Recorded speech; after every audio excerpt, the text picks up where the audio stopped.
Selamat berjumpa pada kuliah Globalisasi Sektor Publik yang diampu oleh saya, Ibu B. Faula Kusumasari.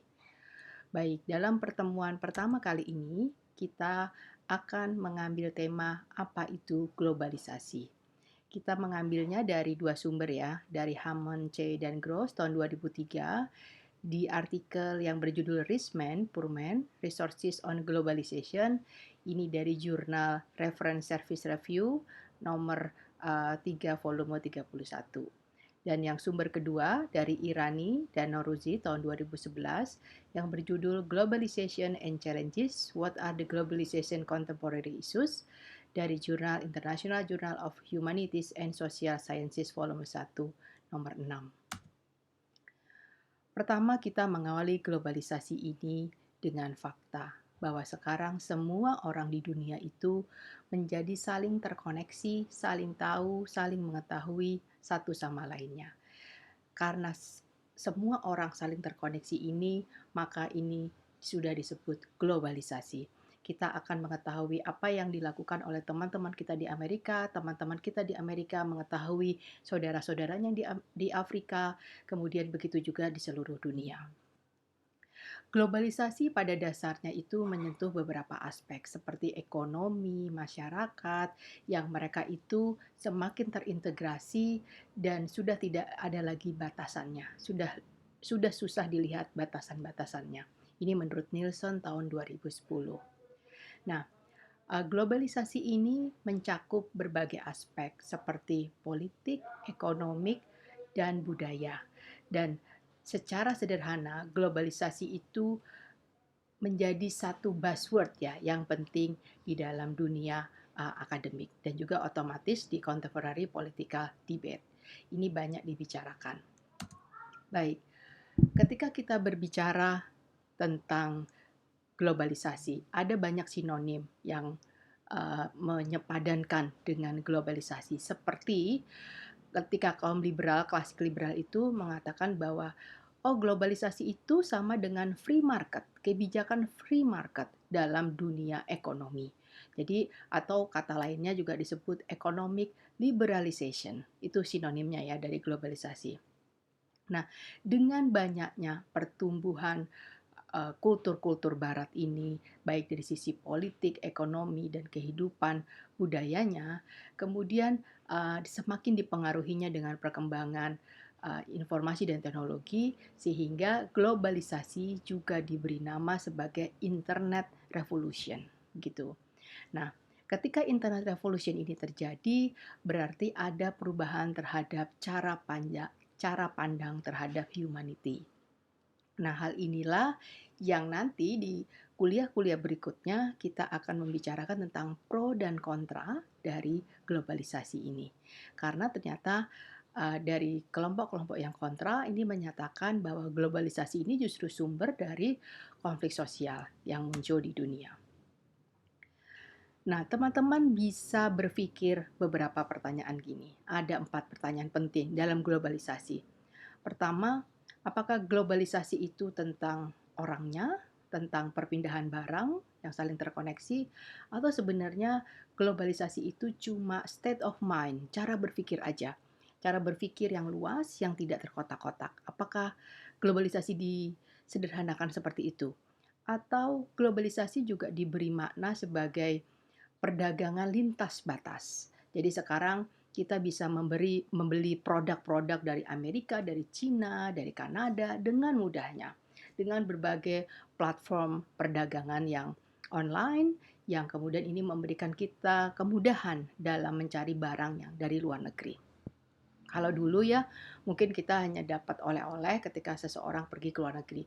Kalau sekarang, di rumah saja dalam ketikan jempol kita sudah bisa mendapatkan barang yang kita inginkan dari luar negeri.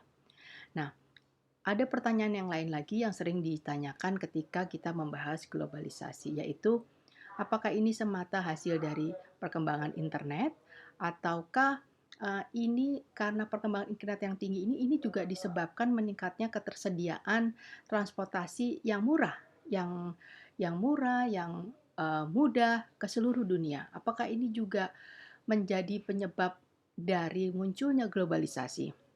Sekarang orang mungkin ke Malaysia, harga harga tiket ke Malaysia dari Indonesia ataupun ke Singapura jauh lebih murah ketika kita pergi dari Jakarta ke Papua.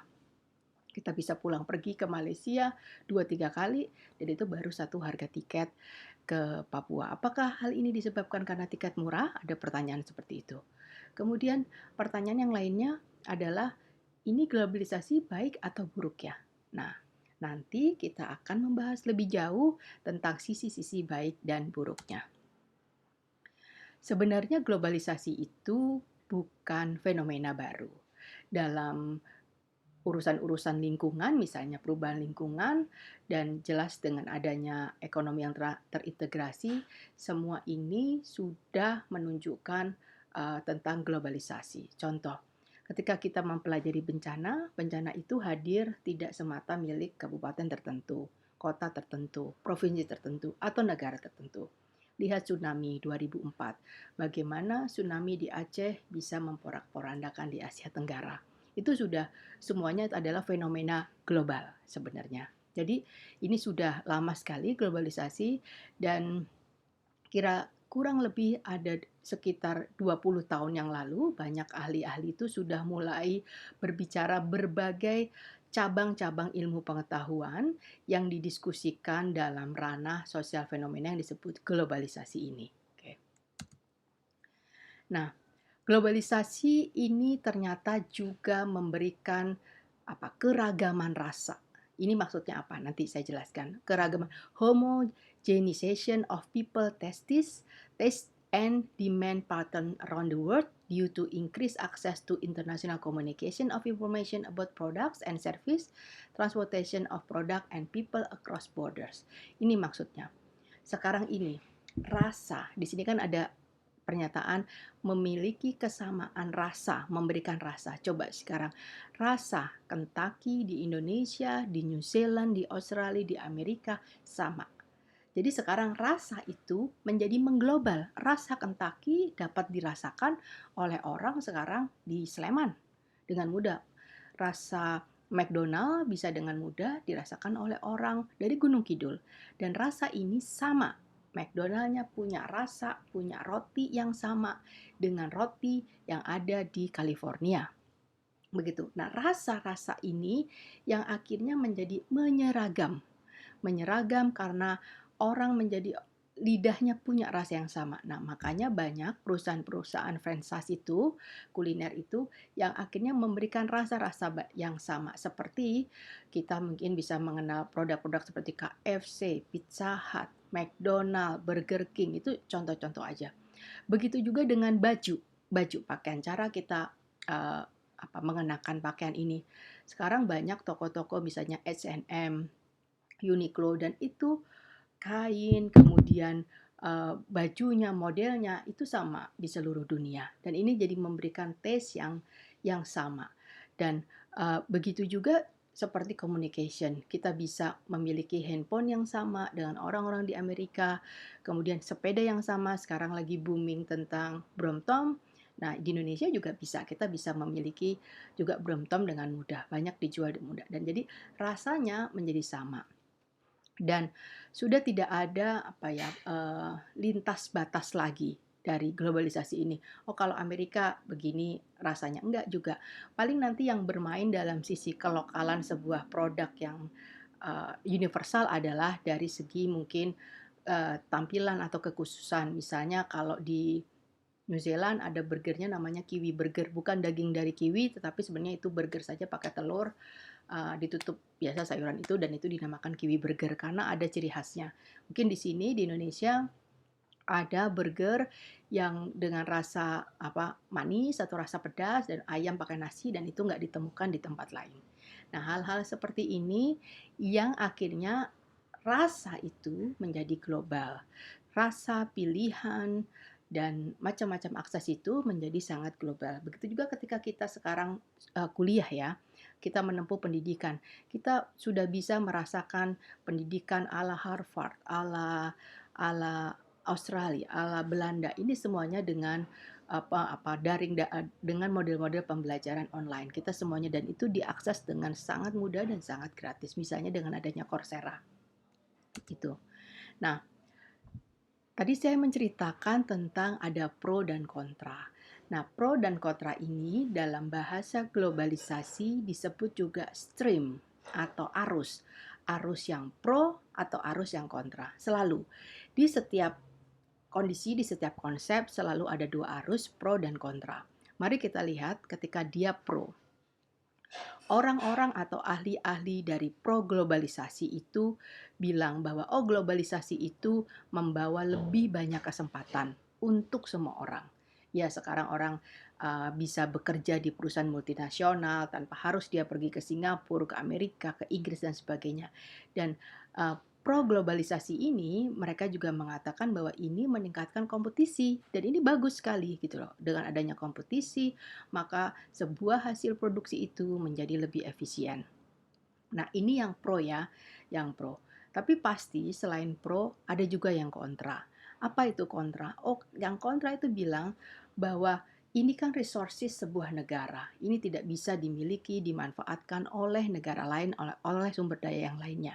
Dia bilang gini, resources are not currently capable of functioning within the increased competitive pressure that will be brought about by allowing their economies to be more connected to the rest of the world.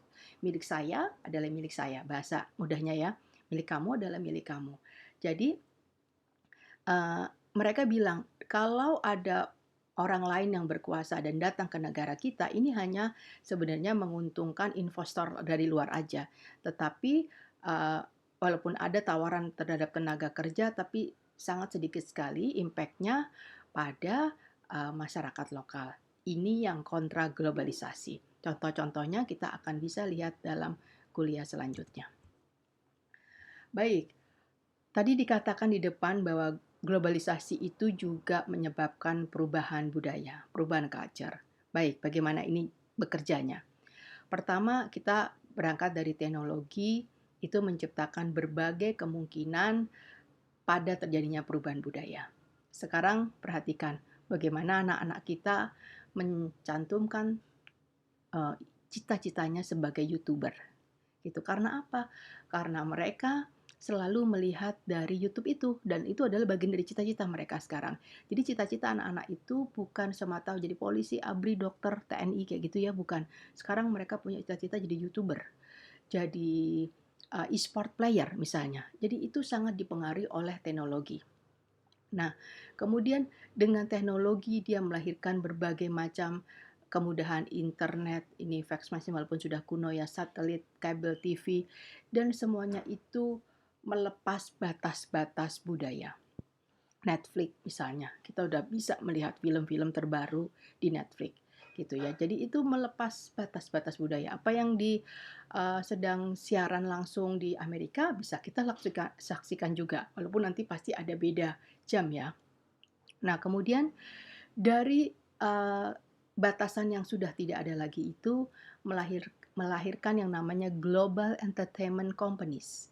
Nah, perusahaan-perusahaan entertainment global ini kemudian membentuk persepsi dan impian dari warga negara di sebuah negara. Lihat bagaimana kecanduan dari drama-drama Korea ada di banyak orang-orang di Indonesia. Seperti itu ya. Ini sebenarnya menunjukkan bahwa ternyata global entertainment itu tuh telah membentuk karakter kita. Jadi cara berpakaian, cara berbicara, budaya makanan dan sebagainya banyak sekarang diadopsi di Indonesia dari suatu negara aja, Korea.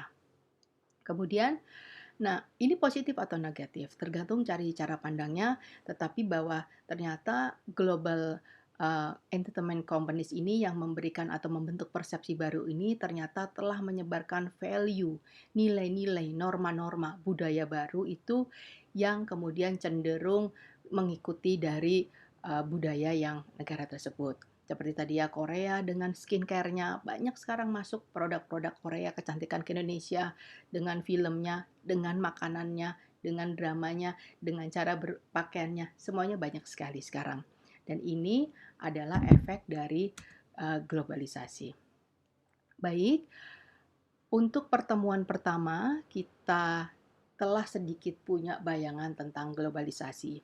Jadi meskipun kita tinggal di desa sekarang ini, tetapi kita sudah bisa mengglobal. Dan teman-teman merasakan ya akibat dari COVID ini, di mana kita di rumah sekarang ini semuanya, tetapi kita tetap bisa terkoneksi satu sama lainnya. Kuliah tetap berjalan, pekerjaan tetap berjalan, pelayanan tetap berjalan. Kenapa? Karena inilah yang disebut globalisasi.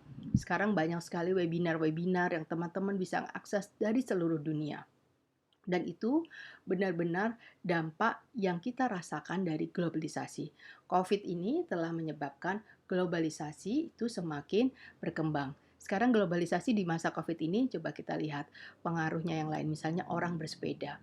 Orang itu sekarang repot untuk membelanjakan uangnya. Mereka pergi traveling tidak bisa.